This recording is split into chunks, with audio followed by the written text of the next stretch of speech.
Assalamualaikum warahmatullahi wabarakatuh. Halo guys, welcome back to my channel bareng gua Ivoy DSP93. Yaps, ketemu lagi bareng gua, ketemu lagi dengan cerita-cerita horor, ketemu lagi dengan cerita-cerita misteri yang pernah terjadi atau pernah dialami oleh seseorang di sekitar kita. Pada kesempatan kali ini, gua akan membawakan sebuah cerita yang pernah dialami oleh Bang Muhammad Nurul Islam. Namun sebelumnya gue mau ngucapin terima kasih banyak kepada Bang Muhammad atau Bang Nurul yang telah memberikan gue izin untuk menge-share atau untuk berbagi cerita atau pengalaman pribadinya kepada kalian semua. Bang Nurul ini adalah salah seorang pendaki yang ya cukup aktif dalam mendaki atau dalam melakukan pendakian berbagai gunung yang ada di Indonesia. Dan di video kali ini dia menceritakan bahwa dia pernah tersesat selama 8 hari di Gunung Butak. Cerita ini terjadi ketika Bang Nurul masih kelas 2 SMP. Kebetulan waktu itu tengah libur semester dan sekolahnya memberikan waktu liburan selama 2 minggu. Di rencana awal Bang Nurul gak ada niat sama sekali untuk ngedaki kemanapun. Dia malah pengennya pulang ke Karimun, ke Jawa, karena itu merupakan satu destinasi wisata di kota Bang Nurul yang bisa dikatakan sangat terkenal. Singkat cerita, liburan kurang lebih 2 hari lagi udah mau masuk sekolah. Waktu itu ya baru kepikiran nih, masa nggak kemana-mana sama sekali sih liburan, padahal teman-teman yang lain kan pada wisata kesinilah kesitulah. Di situ Bang Nurul udah mulai berpikir, terus gue liburan kemana nih, masa nggak liburan sama sekali, kayak gitu kan. Akhirnya Bang Nurul searching dari Google tempat wisata yang masih sepi dan asri. Disitulah muncul Gunung Butak yang ada dalam benak pikiran Bang Nurul. Waktu itu Bang Nurul lihat-lihat treknya, estimasi waktunya, dan juga persyaratannya. Akhirnya Bang Nurul pengen tuh naik ke Gunung Butak. Singkat cerita, Bang Nurul ngabarin teman-temannya yang sama, punya hobi yang sama, yaitu mendaki. Tapi pada gak biasanya semuanya pada gak bisa. Akhirnya setelah itu Bang Nurul coba tuh cari-cari ada gak sih yang ngedaki ke Gunung Butak biar dia bisa bareng gitu. Tapi ternyata gak ada sama sekali. Kebanyakannya itu pada ke Gunung Selamat, ke Gunung Sindoro, Gunung Sumbing. Ya akhirnya Bang Nurul pun nekat untuk berangkat sendirian. Nah disitu pun Bang Nurul nekat untuk mendaki seorang diri, dan Bang Nurul langsung minta izin kepada orang tuanya. Namun salahnya Bang Nurul adalah Bang Nurul bilang kepada orang tuanya kalau dia pamitan untuk ziarah ke salah satu makam wali. Padahal sebetulnya Bang Nurul ini mau mendaki gunung. Walaupun dalam hatinya sempat ngegerutu, buset, waduh raka banget nih jadi anak. Setelah mendapatkan izin, Bang Nurul pun gak langsung berangkat. Dia masih mikir-mikir nih, ini gimana nih caranya nih, gue tektok atau gue ngecamp nih. Kalau gue ngecamp secara otomatis gue akan ketinggalan sekolah karena waktu libur cuma sehari lagi. Kalau gue tektok, emang gue sanggup buat tektok? Dia berangkat sekitar jam 7 pagi dan nyampe base camp kurang lebih sekitar jam 9 malam. Situ Bang Nurul kaget banget. Lah, kok ini base camp sepi banget ya? Ini base camp sudah diresmiin atau belum ya? Setelah melakukan pendaftaran, tiba-tiba orang dari pendaftaran ini bilang kepada Bang Nurul, kalau mau daki besok pagi aja, soalnya gak ada pendaki yang lain mas. Di situ Bang Nurul sempat bingung, masa gak ada pendaki yang naik? Dan petugas itu pun kembali menjawab kepada Bang Nurul bahwa memang di situ tuh posisinya sepi untuk pendakian. Ya setelah itu ya mesti gimana lagi, mau nggak mau Bang Nurul berangkat ke besok paginya. Nah, hasil Bang Nurul ini tidur di samping base camp. Pas Bang Nurul tidur, tiba-tiba Bang Nurul mimpi. Di dalam mimpinya kira-kira tuh dia bertemu dengan kakek-kakek yang bilang, jadi pulang aja deh, kalau mau daki kesini lain kali aja. Terus Bang Nurul ini bilang dalam mimpinya, apaan sih, masa gue disuruh pulang udah jauh-jauh, perjalanan gak dapat apa-apa. Akhirnya Bang Nurul terbangun dari tidurnya. Sampai pagi dia masih mikir-mikir tuh, itu mimpi, hanya bunga tidur atau isyarat ya. Hasil Bang Nurul tetap memutuskan untuk mendaki pada waktu itu. Pagi-paginya Bang Nurul langsung nih prepare semuanya buat melakukan pendakian. Dan tiba-tiba dia ketemu dengan kakek-kakek yang sama persis, sama miripnya dengan yang ada di dalam mimpinya. Dan gak ada bedanya juga. Di dalam mimpi dengan ketemu langsung, si kakek itu juga sama mengatakan kepada Bang Nurul, lebih baik kamu pulang aja deh. Kalau mau kesini, kalau mau ngedaki kesini, lain kali aja. Sontak Bang Nurul langsung nanya, kakek ini siapa? Semalam aku mimpiin kakek dan sekarang malah bertemu langsung. Terus kakek itu bilang, pokoknya kamu jangan ngedaki. Terus Bang Nurul pun bilang, saya udah jauh-jauh kek, masa ngebatalin pendakian ini kek, saya rugi waktu dan juga uang dong kek. Terus gak lama dari itu kakek itu pun menjawab lagi, meskipun kamu ini nakal, tapi kamu ini baik hati nak. Kakek gak pengen terjadi apa-apa sama kamu nak. Terus Bang Nurul pun bilang, terserah aja lah kek, yang penting pokoknya saya tetap mau naik. Setelah perbincangan itu, Bang Nurul langsung melanjutkan perjalanan. Tapi belum ada 10 meter, pas Bang Nurul menoleh ke belakang, kakek itu sudah hilang. Akhirnya pikiran Bang Nurul langsung bercabang kemana-mana. Apakah kakek itu beneran atau penunggu dari Gunung Buta? Terus di situ Bang Nurul terus saja baca-baca doa, semoga selama sampai tujuan tanpa halangan. Sampai ya gak ada hentinya Bang Nurul membaca doa.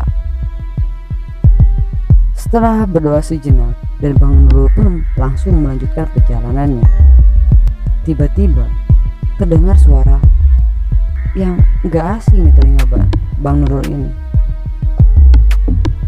Hati-hati nak, kakek akan selalu mendampingimu. Dalam hatinya Bang Nurul menjawab, sebenarnya kakek itu siapa sih? Terus Bang Nurul pun menoleh ke kiri, menoleh ke kanan, gak ada siapa-siapa. Sementara situasi di tempat itu pun serasa hening, gak ada suara angin sama sekali. Ya gak seperti biasanya kalau kita mendaki gunung.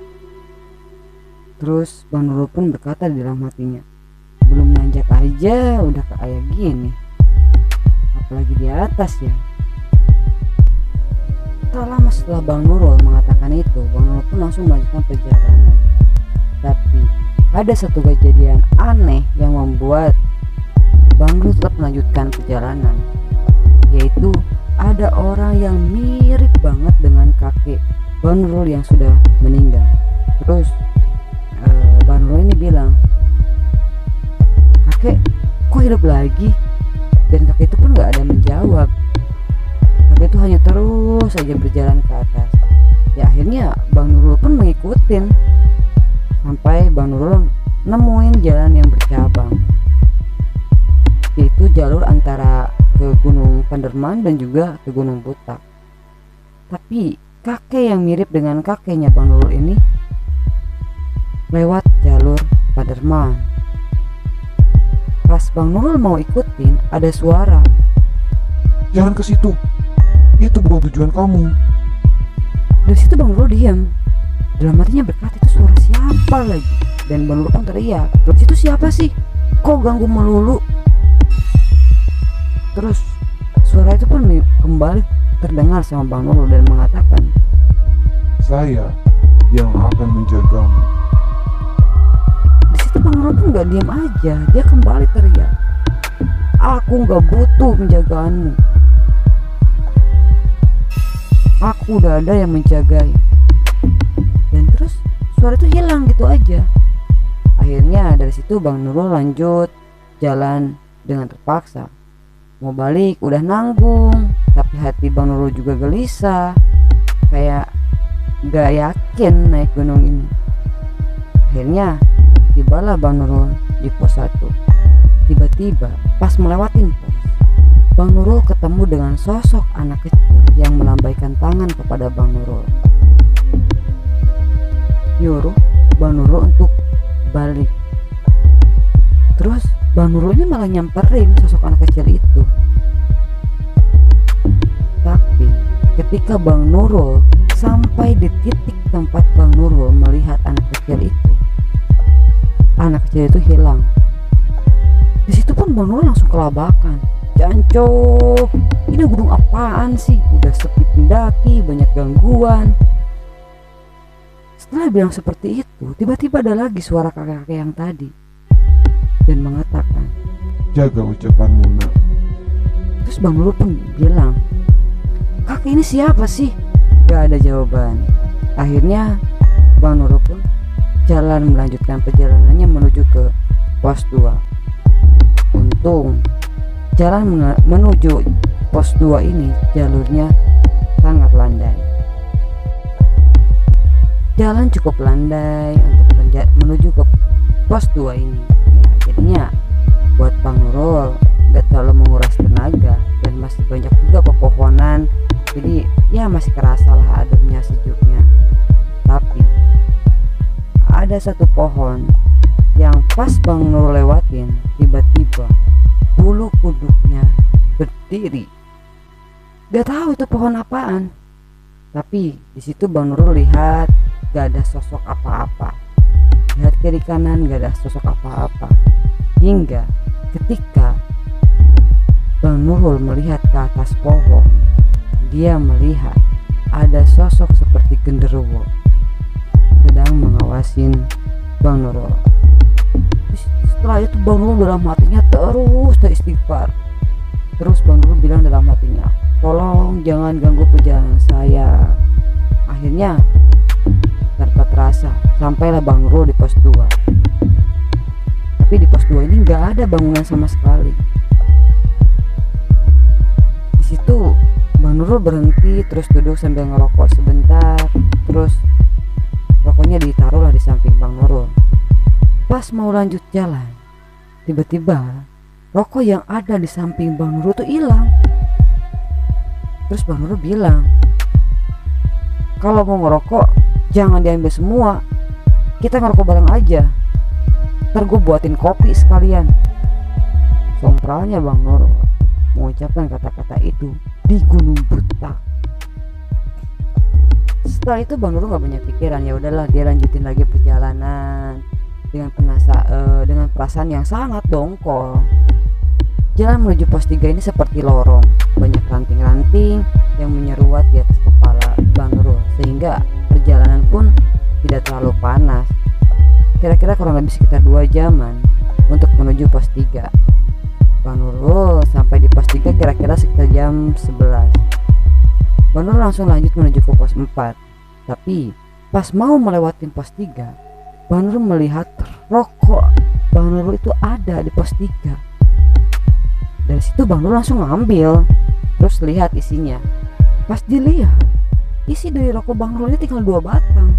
Sontak Bang Nurul marah dan Bang Nurul mengatakan, jancok, tinggal 2 batang lu kasihin ke gua. Kalau pengen ngerokok sini ngerokok bareng. Gua doain lu sakit paru-paru. Tiba-tiba ada suara ketawa dari situ. Dari situ Bang Nurul udah benar-benar ngerasa takut sambil bilang, lah buset, gue cuma bercanda nih, ini malah ketawa beneran. Dan dari situ Bang Nurul pun langsung melanjutkan perjalanan. Terus ada sosok anak kecil yang tadi Bang Nurul temuin di pos 1. Anak kecil itu lari-lari sambil memberi isyarat untuk balik. Pas Bang Nurul kejar anak kecil itu, lagi-lagi anak kecil itu hilang. Di situ Bang Nurul semakin pusing. Ini sebenarnya ada kejadian apa? Ini sebenarnya ada apaan sih? Kayaknya penghuni di sini tuh gak ada yang nerima Bang Nurul. dari situ Bang Nurul langsung melanjutkan perjalanannya seperti biasanya. Bang Nurul terus aja sambil berjalan hingga Bang Nurul menemukan jalan yang bercabang. Situ Bang Nurul mulai bingung, ke jalur mana Bang Nurul harus ngambil, ke jalur kanankah atau ke jalur kirikah? Awalnya Bang Nurul memilih jalur untuk yang ke kanan. Terus ada suara, Ambil yang kiri aja, nak. tapi di situ Bang Nurul nggak percaya dengan suara itu, dan Bang Nurul tetap memilih jalur yang sebelah kanan. Bang Nurul jalan terus sampai tiba-tiba feeling Bang Nurul mengatakan, kok kayaknya salah jalan ya. Akhirnya Bang Nurul balik lagi dan ngambil jalur kiri. Ya, jalur sebelah kiri memang jalur yang benar dan sangat nanjak. Ya udahlah, ikutin jalur kiri aja.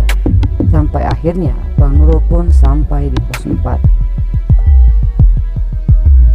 Dari pos 4 ini jalanan langsung curam. Dan di situ lagi-lagi Bang Nurul dengan spontannya dia mengatakan, kirain jalannya landai terus, malah kayak kampret gini jalannya. Bang Nurul langsung dengerin musik di situ. Setelah dia mengucapkan kata-kata yang tidak pantas seperti itu, dia langsung dengerin musik. Karena itu juga udah menjadi sebuah kebiasaan buat Bang Nurul. Kalau Bang Nurul sudah menemukan jalan atau treknya yang sulit atau susah, dia sambil berjalan dengan mendengarkan musik biar seru menurutnya. Jalan itu menanjak terus, dan lagi Bang Nurul pun keceplosan. Dia mengatakan, jalan kok kayak asu. Sambil istirahat Bang Nurul lagi-lagi keceplosan menggunakan kata-kata seperti itu, lagi-lagi keceplosan menggunakan kata-kata seperti itu. Lama Bang Nurul istirahat itu di situ, kurang lebih 20 menitan Bang Nurul istirahat di situ. Tiba-tiba ketika Bang Nurul melanjutkan perjalanan, tas yang Bang Nurul bawa tiba-tiba kok kerasa berat banget. Akhirnya Bang Nurul pun bilang, gue lihat lu kok, kalau lu nggak turun gue bakar lu. Setelah Bang Nurul bilang seperti itu, alhamdulillah tas Bang Nurul kembali normal kembali. Padahal gue nggak ngelihat makhluk itu, cuman bohong doang. Setelah Bang Nurul mengatakan seperti itu, ya memang tas Bang Nurul kembali menjadi ringan seperti biasanya. Dan sebetulnya Bang Nurul nggak melihat apa-apa di tasnya, dia hanya bohongan doang. Tapi memang setelah Bang Nurul mengatakan seperti itu, Bang Nurul itu menjadi lebih ringan. Walaupun pada kenyataannya Bang Nurul itu nggak sama sekali tidak melihat apapun di dalam tasnya, di atas tasnya. Dia hanya bohongan doang, bilang seperti itu. Hingga pada akhirnya pos 5 udah mulai kelihatan. Tapi pas mau sampai ke pos 5, samar-samar Bang Nurul melihat sosok kira-kira kurang lebih ada 6 atau sampai 8 orang. Dan Bang Nurul pun mendengarkan bahwa sosok itu sedang ngobrol, sedang ngomong, tapi Bang Nurul nggak paham dia ngomong apa. Bahasanya pun nggak dimengerti sama Bang Nurul. Pas Bang Nurul makin deket, sebentar Bang Nurul kagetnya minta ampun. Soalnya yang Bang Nurul lihat itu ada badannya pendek banget, kurang lebih di bawah 1 meter, tapi mukanya tua banget. Pas muka kerdil itu melihat ke arah Bang Nurul, makhluk itu langsung pada kabur begitu aja. Pas Bang Nurul mau mencoba kejar makhluk itu, semuanya ngilang. Dalam hati lagi-lagi Bang Nurul bilang, apakah ini yang dinamakan dengan kurcaci? Dan pada akhirnya Bang Nurul pun sampai di pos 5. Akankah teror dari makhluk-makhluk gaib yang ada di Gunung Butak sampai di situ? Kenapa Bang Nurul bisa tersesat di gunung selama 8 hari? Tonton kelanjutan ceritanya di part 2. Oke guys, itu dia tadi cerita dari Bang Nurul untuk part 1. karena cerita ini terlalu panjang dan waktunya tidak memungkinkan juga, ini gue buatin di 2 part ya. Dan sekali lagi gue ngucapin terima kasih banyak kepada Bang Nurul yang telah mengizinkan gue untuk membagikan pengalaman pribadi kepada kalian semua. Dan buat kalian semua yang punya cerita atau pengalaman horor pribadi yang ingin gue bagikan juga, kalian bisa mengirimkan pengalaman pribadi kalian melalui email ke voicelvia@gmail.com atau kalian boleh DM Instagram di sini. Dan sekali lagi dukung terus channel gue dengan cara like, comment, and share sebanyak-banyaknya video gue biar orang lain tahu apa yang kalian ketahui. Dan jangan lupa dukung dengan cara subscribe channel gue biar gue lebih termotivasi lagi untuk mengembangkan channel gue lebih baik lagi, dan nyalakan lonceng notifikasinya biar lo semua gak ketinggalan video-video terupdate dari SP93. Yaps, nantikan Tersesat 8 Hari di Gunung Butak part 2. Dan terakhir, gue Ivoy dari SP93 pamit. Sampai ketemu lagi di video-video selanjutnya, and bye bye.